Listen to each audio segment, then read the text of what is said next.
हाय, प्रेग्नन्सीचा 9वा महिना लागला आणि आता ना उन्हाळ्यामध्ये ना खूप साऱ्या कैऱ्या पण विकायला येतात, पण आणखीन ह्या सीझनची काय कैरीच खाल्ली नव्हती आणि ह्या दिवसामध्ये कैरी खायची खूप इच्छा होते, पण बाजारामध्ये जास्त काय अवेलेबल आणखीन झालंच नाहीत. तर मला नाही आमच्या इथल्या ताईंनी नाही दिली होती आणून, कारण ह्या दिवसामध्ये ना असं काय ना चटपटीत खावं असं वाटतं, आंबट खावं असं वाटतं.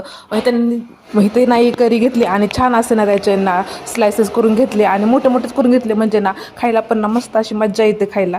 आणि त्यानंतर ना चॉप केलेले सगळे एका प्लेटमध्ये घेतले आणि त्यामध्ये ना थोडेसे मीठ टाकलं, थोडंसं हळद टाकलं आणि थोडेसे ना लाल मिर्च पावडर पण टाकली, म्हणजे आंबट तिखट ना अशी छान अशी ना टेस्ट येते. आणि त्याला ना म्हणलं थोड्या वेळ ना मुरण्यासाठी ठेवावं, म्हणून छान असताना मिक्स करून ना मुरडाय ठेवावं आणि म्हटलं चला त्या अगोदर एक तरी खाल्लंच पाहिजे, म्हणून एक खाल्लं. खूप छान असं लागत होतं. आता बघूया मुरल्यानंतर कसं लागते. चला तर मग व्हिडिओ इथंच संपवते आणि आवडला असेल तर नक्की सबस्क्राईब करा. बाय.